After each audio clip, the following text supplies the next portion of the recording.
구약 성경 1032쪽 이사야 53장 1절에서 12절까지의 말씀을 교독하겠습니다. 우리가 전한 것을 누가 믿었느냐? 여호와의 팔이 누구에게 나타났느냐?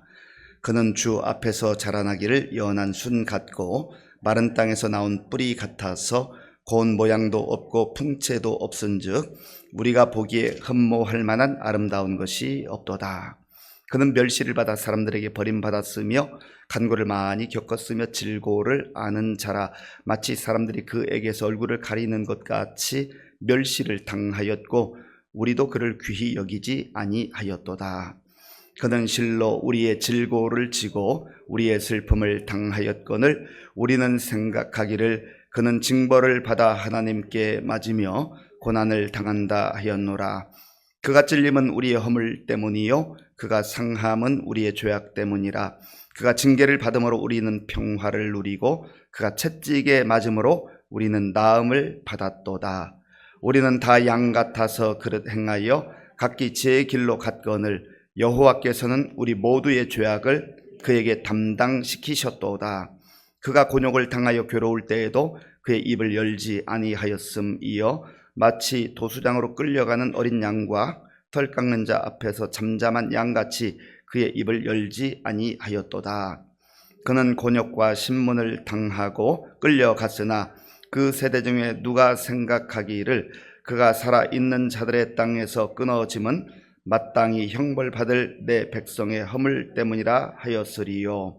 그는 강포를 행하지 아니하였고 그의 입에 거짓이 없었으나 그의 무덤이 악인들과 함께 있었으며 그가 죽은 후에 부자와 함께 있었도다. 여호와께서 그에게 상함을 받게 하시기를 원하사 질고를 당하게 하셨은즉 그의 영혼을 속건제물로 드리기에 이르면 그가 씨를 보게 되며 그의 날은 길 것이요 또 그의 손으로 여호와께서 기뻐하시는 뜻을 성취하리로다. 그가 자기 영혼에 수고한 것을 보고 만족하게 여길 것이라. 나의 의로운 종이 자기 지식으로 많은 사람을 의롭게 하며 또 그들의 죄악을 친히 담당하리로다. 그러므로 내가 그에게 존귀한 자와 함께 몫을 받게 하며 강한 자와 함께 탈취한 것을 나누게 하리니 이는 그가 자기 영혼을 버려 사망에 이르게 하며 범죄자 중 하나로 헤아림을 받았음이니라. 그러나 그가 많은 사람의 죄를 담당하며 범죄자를 위하여 기도하였느니라. 아멘. 2026년 고난 주간을 맞이하면서 우리가 또 새벽을 깨우며 하나님 앞에 나왔습니다. 하나님께서 부활의 그 기쁨과 영광을 맛보기 전에 반드시 고난을 통과하게 하십니다. 십자가를 통과하게 하십니다. 우리는 고난 없는 그러한 삶을 원하고 또 십자가 없는 삶을 원하지만 하나님께서는 십자가를 통해서만 구원하는 그런 방법을 택하셨습니다. 이것이 하나님의 방법이에요. 하나님의 뜻입니다. 우리가 오늘 함께 읽은 이 이사야 53장은 몇 가지 별명이 있습니다. 하나는 고난받는 종의 노래라고 하는 별명이 있습니다. 그리고 또 다른 별명은 구약 성경에 있는 복음서와 같다. 그러한 평가를 받기도 합니다. 그리고 하나님께서 모세를 통하여서 성막을 지으라 그렇게 말씀하셨어요. 성막을 들어가면 뜰이 있고 또 성막 그 잔체 안에는 성소가 있고 지성소가 있습니다. 지성소는 아무나 들어갈 수 없어요. 대제사장만 1년에 딱 한 번 들어갈 수 있습니다. 그만큼 하나님이 특별한 대제사장을 만나주시는 그런 장소인데 이 이사야 53장이 마치 성소의 지성소와 같은 곳이다. 그러한 평가를 받습니다. 그래서 이번 한 주간 동안 우리가 이사야 53장을 매일 한 번씩은 읽었으면 좋겠어요. 오늘은 또 한 번 읽었으니까 더 읽고 싶은 분들은 더 한 번 읽어보시고요. 내일부터 금요일까지는 본문이 달라지긴 하지만 이 복음의 진수와 같은 구약의 복음서와 같은 그리고 지성소와 같은 이 이사야 53장을 우리가 읽고 묵상하면 큰 은혜가 될 줄로 믿습니다.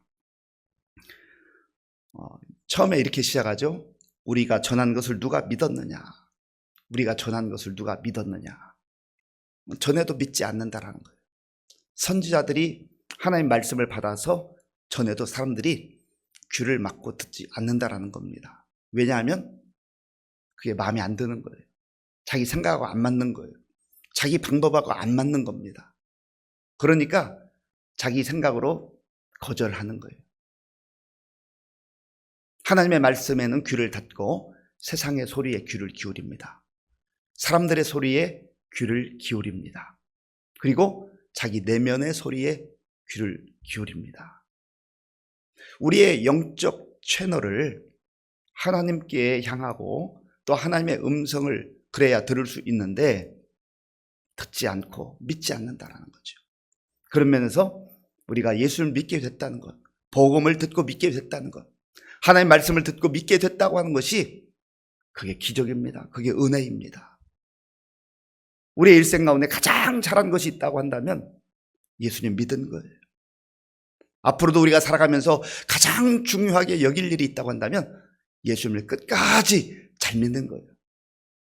그래서 저도 세월이 흘러가면서 점점점 마음의 소원이 있는 것은 정말 예수님 잘 믿어야 되겠다. 예수님 정말 잘 믿어야 되겠다. 우리가 맡은 일 잘 해야 되잖아요. 성실하게 해야 되잖아요. 그런데 그 어느 것보다 우리가 성실하게 꼭 붙들어야 될 일은 예수님 잘 믿는 거예요.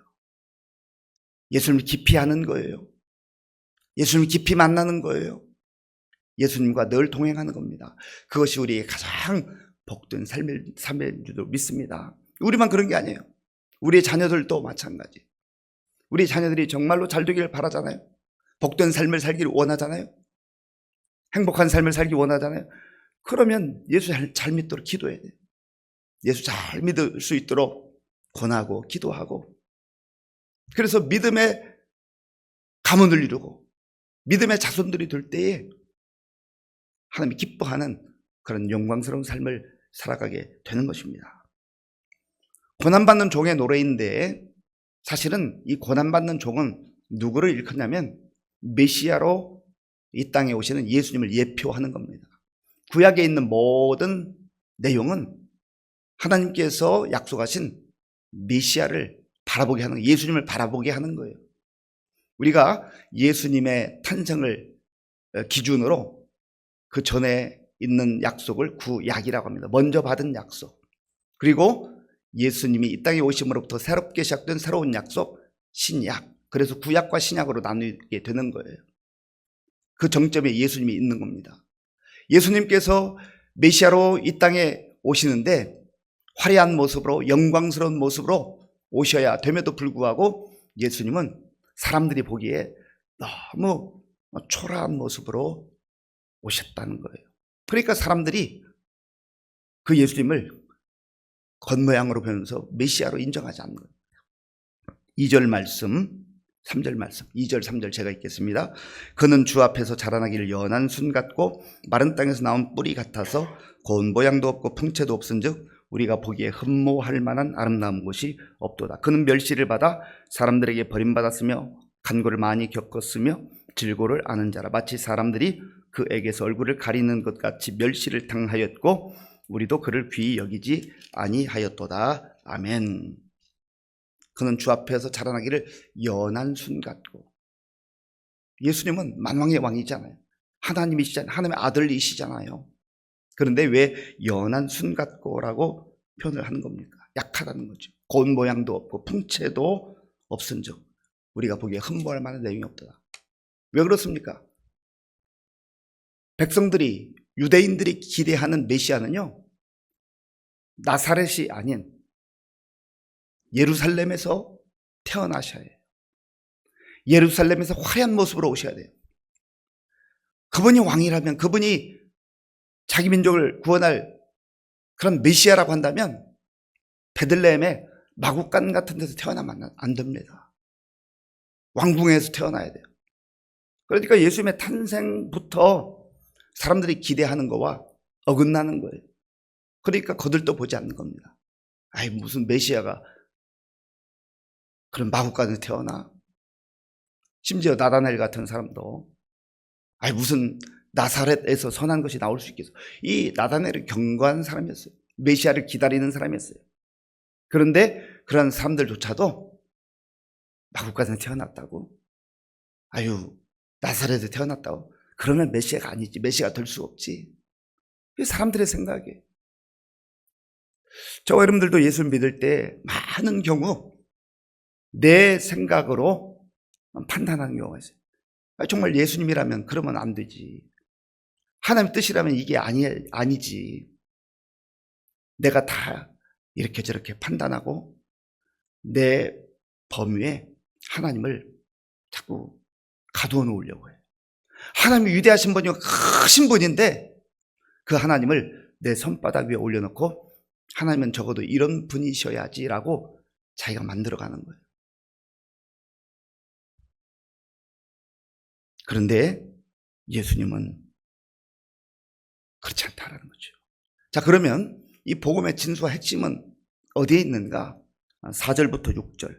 1차적으로는 4절부터 6절까지 있고요. 좀 더 범위를 넓히면 4절부터 9절까지 있습니다. 자, 4절부터 6절까지 우리 천천히 읽겠습니다. 4절부터 6절까지입니다. 그는 실로 우리의 질고를 지고 우리의 슬픔을 당하였거늘 우리는 생각하기를 그는 징벌을 받아 하나님께 맞으며 고난을 당한다 하였노라. 그가 찔림은 우리의 허물 때문이요 그가 상함은 우리의 죄악 때문이라. 그가 징계를 받음으로 우리는 평화를 누리고 그가 채찍에 맞음으로 우리는 나음을 받았도다. 우리는 다 양 같아서 그릇 행하여 각기 제 길로 갔거늘 여호와께서는 우리 모두의 죄악을 그에게 담당시키셨도다. 아멘.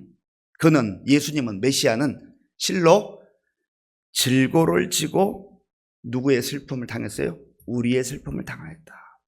우리의 슬픔 때문에, 우리가 피눈물로 흘리는 그 일 때문에 예수님께서 고난을 받으셨다라는 거예요. 왜요?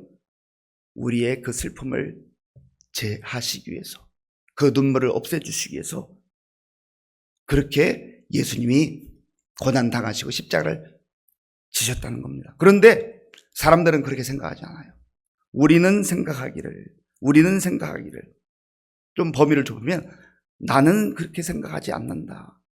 하나님은 그것 때문에 보내주셨는 우리의 눈물을 위해서, 우리의 슬픔을 위해서, 그걸 닦아주시기 위해서 예수님을 고난받는 종으로 보내주셨는데 사람들은 생각하기를 그는 징벌을 받아서 하나님께 맞았다. 그래서 고난을 당한다. 그렇게 생각한다라는 겁니다. 그러니까 십자가에 달리신 예수를 향해서 사람들이 막 큰 소리 치면 조롱하잖아요. 너가 진짜 하나님의 아들이면 내려와봐. 사람들은 그렇게 생각하는 거예요. 그런데 하나님의 생각과 내 생각은 하늘과 땅만큼의 차이가 있어요. 우리는 땅에 있으면서도 저 하늘의 그 놀라운 일들을 보지도 못하고 알지도 못하면서도 내 생각으로 하나님의 뜻을 판단하고 재단하는 경우가 있다는 거예요. 5절에 보면 그가 찔림은 누구의 허물 때문이에요? 우리의 허물 때문. 좀 더 구체적으로 정하면 나의 허물 때문이요.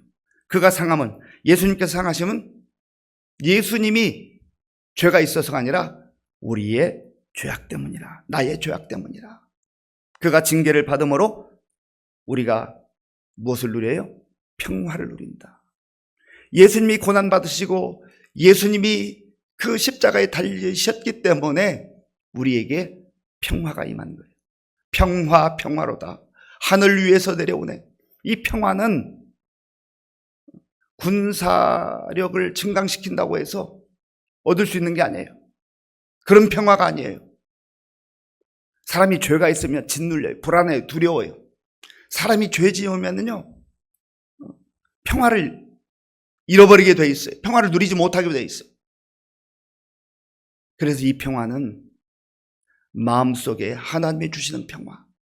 예수님께서 우리가 짓눌리고 고통당하고 피눈물 흘리고 하나님의 진노와 심판을 벌벌벌 떨을 수밖에 없는 그런 죄인들인데 주님이 징벌을 당하심으로 우리가 평화를 누리게 되었다. 그가 채찍에 맞음으로 우리가 나음을 입게 되었다. 이것이 바로 십자가의 은혜예요. 이게 우리에게 베풀어 주시는 주님의 놀라운 은혜입니다. 6절에 보면 우리는 다 양 같아서 그릇 행하여 각기 제 길로 갔거늘. 하나님과 정반대 방향으로 갔어요. 하나님 등지고 세상을 향하여 갔어요. 범죄하는 곳으로 갔어요. 하나님 말씀에 불순종했어요. 우리는 다 양 같아서 그릇 행하여 잘못된 길로 갔지만 여호와께서는 우리 모두의 죄악을 우리에게 묻는 것이 아니라 그에게, 메시아에게, 예수님에게 담당시키셨도다. 우리의 죄악을 그 예수님께 떠넘겼다라는 거예요. 내가 잘못했는데, 우리가 잘못했는데, 우리가 하나님의 진노와 심판을 받아야 했는데 아버지 하나님께서는 그 다 아시면서도 나의 잘못을, 나의 죄악을 예수님께 떠넘기신 거예요. 그래서 예수님께서 십자가에 달린 겁니다. 예수님은 7절부터 9절까지 보면 곤욕을 당할 때에도 침묵하셨고, 그리고 우리의 허물과 죄악을 다 덜어주시기 위해서, 덮어주시기 위해서, 용서해 주시기 위해서 그 자리를 지켰던 겁니다. 그런데 하나님께서 놀라운 약속을 여기에 하고 계시죠. 10절을 제가 읽겠습니다. 여호와께서 그에게 상함을 받게 하시려 원하사 질고를 당하게 하셨은즉 그의 영혼을 속건제물로 드리게 이르면 그가 씨를 보게 되며 그의 날은 길 것이요 또 그의 손으로 여호와께서 기뻐하신 뜻을 성취하리로다. 아멘. 예수님께서 십자가를 지시고 예수님께서 찔리시고 예수님께서 그 모든 것을 감당하셨는데 결국은 죽는다는 얘기 아니에요. 그런데 그가 씨를 보게 될 것이다. 여기에서도 새로운 생명, 부활의 생명을 약속하고 있습니다. 그의 날은 길 것이요. 죽었는데 고통당하면서 처절하게 죽어가는데 하나님께서는 새로운 생명을 말씀하시고 새로운 세대를 말씀하셔요. 또 여호와께서 그의 손으로 기뻐하시는 뜻을 성취하리로다. 그리고 11절에도 약속의 말씀이 있어요. 11절 우리 함께 읽겠습니다. 그가 자기 영혼에 수고한 것을 보고 만족하게 여길 것이라. 나의 의로운 종이 자기 지식으로 많은 사람을 의롭게 하며 또 그들의 죄악을 친히 담당하리로다. 아멘. 예수님의 그 고난으로 인하여서 우리에게 풍성한 은혜가 임했고 만족한 삶이 주어지게 되었다라고 하는 겁니다. 그리고 우리를 존귀한 자처럼 여겨주시는 거예요. 12절에 그 약속이 있습니다. 12절을 제가 읽겠습니다. 그러므로 내가 그에게 존귀한 자와 함께 몫을 받게 하며 강한 자와 함께 탈취한 것을 나누게 하리니 이는 그가 자기 영혼을 버려 사망에 이르게 하며 범죄자 중 하나로 헤아림을 받았음이니라. 그러나 그가 많은 사람의 죄를 담당하며 범죄자를 위하여 기도하였느니라. 아멘. 예수님께서 십자가에 달리실 때는 참으로 초라한 모습으로 너무나 안타까운 모습으로 그렇게 죽어가시지만 누구를 위해서요? 나를 위해서, 나를 살리기 위해서. 그러나 존귀한 자와 함께하고 지금은 아버지의 영광의 보좌에 앉아서 우리를 이제 그 나라에 인도하시기 위해서 기다리시다가 또 기도하시다가 때가 되면 이 땅에 오셔서 우리를 그 영광의 나라에 인도하신다라고 하는 놀라운 약속입니다. 이게 바로 복음이에요. 이게 기쁜 소식이에요. 이게 은혜의 소식이에요. 저 여러분들에게 하나님께서 그런 은혜를 주시기 위해서 십자가를 허락하신 겁니다. 그 십자가 예수님께서 달리신 겁니다. 이 말씀 마음에 깊이 간직하시고 나를 위해서 그 모든 수모와 고난과 또 죽음까지 받아들이시고 담당하신 예수님 그 놀라운 사랑과 은혜를 기억하며 오늘 하루도 주님 뜻 가운데 살아갈 수 있는 저와 여러분들이 될 수 있기를 바랍니다. 아버지 하나님 감사합니다. 하나님께서 우리를 구원하시기 위해 우리의 피눈물을 닦아주시기 위해 우리의 죄악을 용서해 주시기 위해서 하나밖에 없는 아들 예수님을 이 땅에 보내셨고 그 수모의 십자가를 지게 하셨습니다. 아버지 하나님, 우리가 주님의 그 놀라운 은혜로 하나님의 자녀가 되었고 구원의 은혜를 누린 것을 알게 하시고 어떠한 상황 속에서 주님께서 하늘문을 여시고 우리에게 나누어 주시고 베풀어 주시는 평화를 누리며 살게 하여 주시옵소서. 우리에게 평화를 주시기 위해서 예수님께서 그 생명의 대가를 지불한 것을 알게 하시고 우리의 삶을 아무렇게 사나 살지 말게 하시고 하나님 뜻 가운데 경건하고 거룩하게 살아가게 하여 주옵소서. 하나님의 은혜에 감사해서 정성으로 드리는 귀한 예물 기쁘게 받아 주옵소서. 예수님의 이름으로 기도하옵나이다.